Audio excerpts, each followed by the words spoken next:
още за децата и ученето им през правене. В Сливенското училище Йордан Йовков ученици създадоха робот, който не само учи, но и прогнозира бъдещето на технологиите. Проектът превръща класната стая в истинска лаборатория и доказва, че с правилните инструменти българските ученици могат да съперничат на големите световни инженерни постижения. Кореспондентът на БНР в Сливен Стоян Радев и операторът Иван Янев разказват за това сега. Добре дошли в класната стая, която се превърна в технологична лаборатория.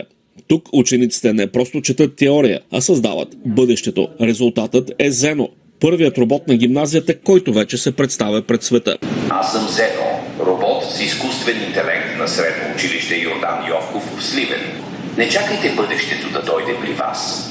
Създайте го сами с любопитство, знание и смелост. Автор на проекта е 11-класничката Габриела Стефанова. Училището осигурява мощния хардуер, а Габриела планира следващата стъпка в еволюцията на своя робот. Добавянето на мобилни крайници и развитие на мисълта му в по-сложна. Да му добавим ръце и крака, тъй като там вече изисква много повече знания в тази сфера.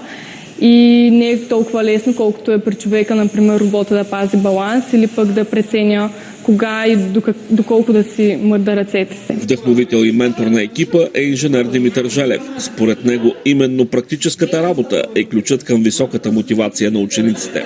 Определено се мотивират много повече, когато те трябва да създадат нещо от нулата, когато използват съвременни технологии.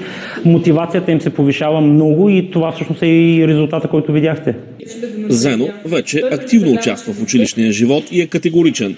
Роботите са партньори, а не заплаха. Така проектът превръща Сливен в център на иновациите, доказвайки, че бъдещето се гради с любопитство.